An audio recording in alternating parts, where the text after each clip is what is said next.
They didn't feel it when you cried. They didn't feel it when you begged for clarity.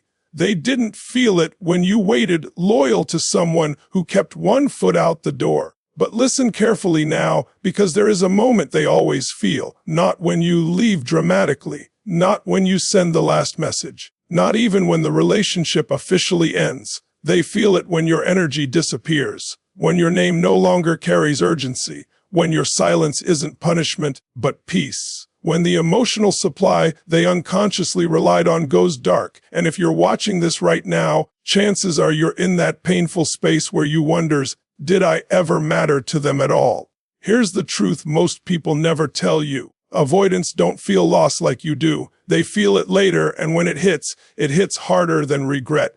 Tonight, you're going to understand exactly when, why, and how that loss finally reaches them, and why your healing is the trigger you never knew you were holding. You lie awake at night, replaying every conversation, every text, every moment you reached out and found only coldness. Your mind becomes a courtroom, and you are both the accused and the prosecutor. Was I too needy? Was I not exciting enough? Did I ask for too much? Let me slam the gavel down on that torture right now. The verdict is in, and it is absolute. Their withdrawal had nothing to do with your value and everything to do with a survival mechanism forged in a fire you didn't start. Imagine a child who learns early on that needing love is dangerous, that expressing a desire for comfort leads to rejection or worse, abandonment. Their nervous system wires itself a brutal equation. Closeness equals pain. Intimacy equals threat. Your love, in its purest, most beautiful form, didn't register as a gift to their psyche. It registered as a 5-alarm fire. Your desire for connection triggered a primal alarm that screamed, "Danger! Evacuate!" So they evacuated into work, into silence, into a hidden world of superficial connections that demanded nothing of their heart.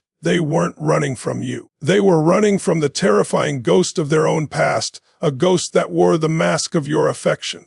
Every time you tried to get closer, you unknowingly turned up the heat on a core wound they've spent a lifetime trying to ice over. Your mistake wasn't in loving them, it was in believing they had the capacity, in that state, to receive it. They were an emotional burn victim, and your genuine warmth felt like searing pain. This is the hidden truth. The very qualities they later criticized, your neediness, your intensity, were likely the precise qualities of deep, secure love that their wounded self could not compute. They confused safety with suffocation and love with loss of control. So release the burden of thinking you weren't enough. You were an ocean, and they were a person who had only ever been taught to drink from thimbles.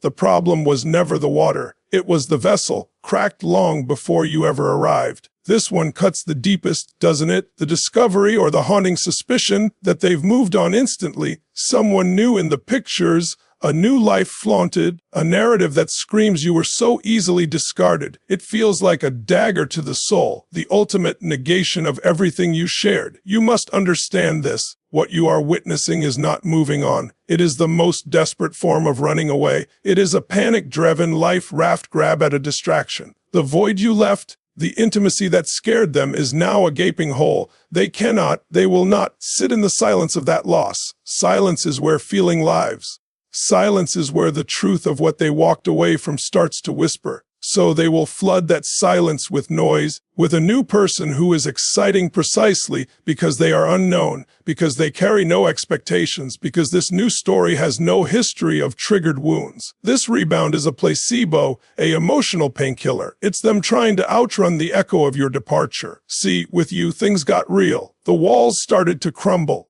The facade got hard to maintain. That new person, they're a fresh canvas. They're a new audience for the same old performance. The avoidant gets to play the charming, unencumbered ideal again, free from the baggage of their own triggered patterns for now. But here is the ironclad truth: patterns repeat until they are faced. They have taken their unhealed wounds, their fear of intimacy, their crippling independence, and simply transferred them to a new address.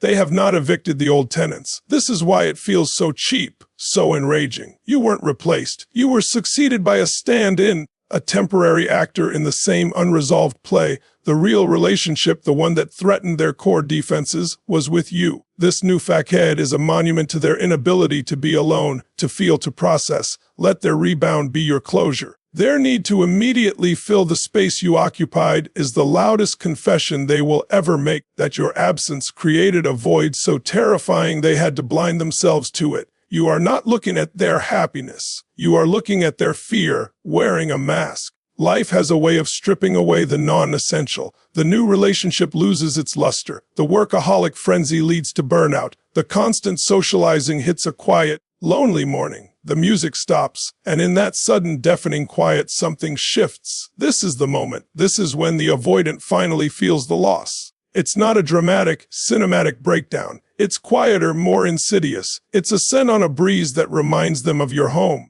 It's a song that was yours coming on in a grocery store. It's facing a problem and realizing for the first time that the one person they could actually be real with is gone. The distractions were armor, and now the armor has a crack. The memory that surfaces isn't of the conflict or the pain they caused. Initially, it's the memory of the safety they felt and then sabotaged. Your steadiness, your unwavering presence, the way you held space when they were low, even if they couldn't admit they needed it. Their new, shiny connection feels brittle in comparison, a partnership based on surface harmony, not on the weathered, real love you offered. The ghost of your genuine commitment starts to haunt them. They begin a subconscious comparison, and the new person unknowingly falls short, not because they are lesser, but because the dynamic is once again reaching a point of real intimacy, triggering the same old panic. They have a chilling realization. They have recreated the same cycle, but without the depth you provided. They are in the same emotional prison, just with different wallpaper. And the memory of you becomes the ghost of the freedom they couldn't handle. This crash is inevitable because you cannot outrun your own wiring. The pain they avoided by leaving you has simply been waiting for them around the corner with compound interest. Their feeling of loss is the recognition on a soul level that they had something authentic and traded it for the illusion of control. It may take months, it may take years, but the bill for unprocessed emotion always comes due. You need to reconceptualize your entire role in that relationship. You have been framed as the needy one, the anxious one, the one who wanted too much. Let's flip that script with the force of a revelation. Your desire for connection wasn't weakness, it was strength. Your ability to stay present in the face of their coldness wasn't desperation, it was courage. You were the anchor in the storm of their avoidance. You were the living, breathing proof that love could be consistent even when it wasn't reciprocated in the way you needed, and that your unwavering presence was both the thing that terrified them and the thing they are now lost without. Your absence is not a void of nothingness. It is an active, powerful force. It is the removal of that anchor. Now, they are adrift. They may have pushed the boat away from the dock with all their might, but now they are in open water, and the dock, your secure, stable love, is no longer there. This is your legacy, not the arguments, not the pain, but the undeniable, haunting standard you set for what real love looks like. It is quiet. It is showing up. It is choosing to love even when it's hard. They have never known that before, and they may never fully know it again until they do the brutal work on themselves. Your power now lies in making that absence permanent for them, not as a game, not as a strategy, but as a sacred act of self-respect. Every day you do not break, every day you do not seek them out, every day you pour that immense capacity for love into yourself, you build a monument to that legacy. You reinforce the truth that a love like yours is not a common resource. It is rare, it is profound, and it is not to be taken for granted. Their eventual feeling of loss is the direct result of them finally comprehending, in their gut, the weight of what they casually threw away. You are teaching them the cost of their patterns in the only language they will ultimately understand: irreversible consequence. Right now, your life may feel like a reaction to their choices. Your moods, your healing, your bad days, they all seem tied to the ghost of that relationship. It's time to shift from being a reactor to being the creator, the architect of your own soul. This pain is not a prison. It is the demolition site for a new foundation. That immense emotional capacity you poured into them, that bottomless well of care, attention, and empathy. I need you to do the single most revolutionary act of your life. TRENRGYBSKONTOYORCLF. For the first time, be the project, be the loved one, be the priority. What does that look like? It means when you feel the ache of missing them, you don't stare at a blank phone. You ask yourself, what do I need right now? and you provide it with the ferocity of a mother lion. It means taking the love you wanted to give them and giving it to the parts of you that feel abandoned. It means speaking to yourself with the kindness you lavished on them. This is where you transmute the poison into medicine. Every time you choose yourself, you are rewiring your nervous system away from the addiction of their intermittent reinforcement. You are building a core of self-worth that is independent of anyone's ability to see it. This is not about moving on to someone new. That comes later. This is about moving into your own heart, exploring its chambers, healing its cracks, and fortifying its walls. Become the secure base you were always seeking in another. The incredible truth is this: the very sensitivity that made you vulnerable to their pain is also your superpower for healing. Your depth of feeling is your guide. Use it to excavate your own dreams, your own passions, your own voice that may have been quieted. The avoidant runs from feeling. You must now run toward your own. Embrace it, listen to it, and let it lead you home to yourself. The language of these dynamics has been weaponized against you. You've likely read about anxious attachment and internalized it as a flaw, a diagnosis, something to be fixed. Let's shatter that false narrative. Your so-called anxiety wasn't a pathology, it was a rational response to inconsistent, unpredictable behavior. You were in a love labyrinth with a partner who kept moving the walls. Of course you were disoriented.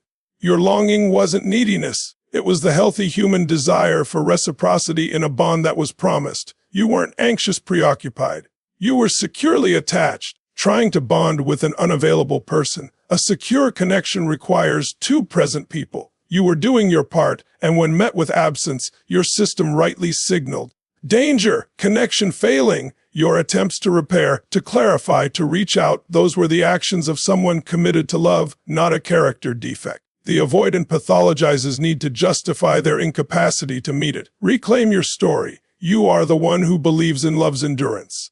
You are the one who fights for connection. You are the one with the courage to voice a need. These are not weaknesses, they are the bedrock of any lasting, profound relationship. The right partner will not see these traits as a burden, but as the rain that nourishes the garden of your relationship. Stop diagnosing yourself as broken. You were a flower growing toward the sun, placed in a room with a shutter that kept slamming closed. Your bending and straining wasn't sickness, it was life force. Now your job is to find the open sky, not to prune your desire to grow. This is the ultimate secret, the paradox that will define your future. The searing, specific pain of loving and losing an avoidant partner is the exact forge required to create a love of unprecedented depth and security in your life, but only if you use the fire correctly. This experience has given you a doctorate's level education in emotional unavailability. You can now sense a withheld truth from a mile away. You can feel the chill of withdrawal in a room temperature text. This is not a curse, it is your new, razor-sharp discernment. You will never again mistake potential for reality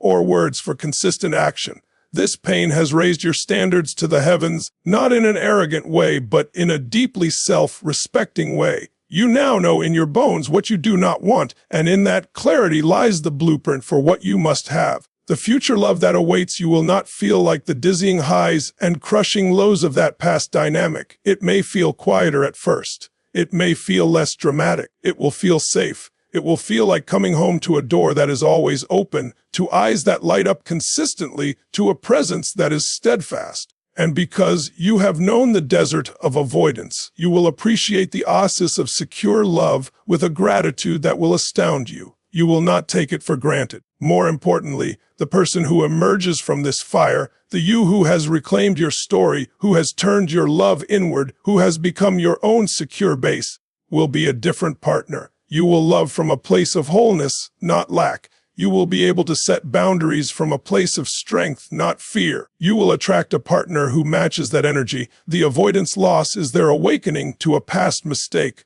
But your journey, your painful, necessary, heroic journey, is your awakening to a future self you would never have met without this breaking. You are not being prepared for them. You are being prepared for a love so profound, so mutual, and so deep that your past self simply could not have conceived of it. The phoenix does not rise to live the same life. It rises to live a new one, with the wisdom of the ash in its bones and the open sky as its birthright. Let this knowledge settle into your spirit not as a hope for their regret, but as the solid ground of your own truth. Their eventual day of reckoning is not your destination, it is merely a signpost on the road you have already left behind, confirming that the terrain you crossed was real and the burden you carried was never yours to bear.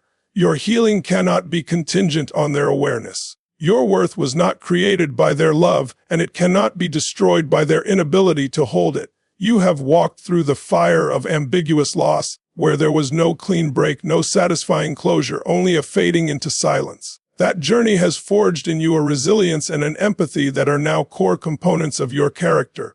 The person emerging now is wiser, stronger, and possesses a profound understanding of the human heart that will serve every relationship in your life, with friends, family, your future partner, and most critically, with yourself. Take the focus off their empty room and turn your attention to the palace you are building within yourself. Every act of self-care, every boundary set, every old wound acknowledged and soothed is a brick laid in a foundation that will support a lifetime of security. You are learning the most powerful lesson, that the love you have been seeking externally must first become an unshakable reality internally. From that place of fullness, you will attract not a project, not a ghost, but a partner, a true, present, and available partner. So release them. Release them to their journey, their patterns, and their eventual quiet realizations. Wish them well from a distance so vast it brings you peace. Your story is no longer tangled with theirs. Your energy is no longer siphoned by their confusion. You are free. Free to define love on your terms.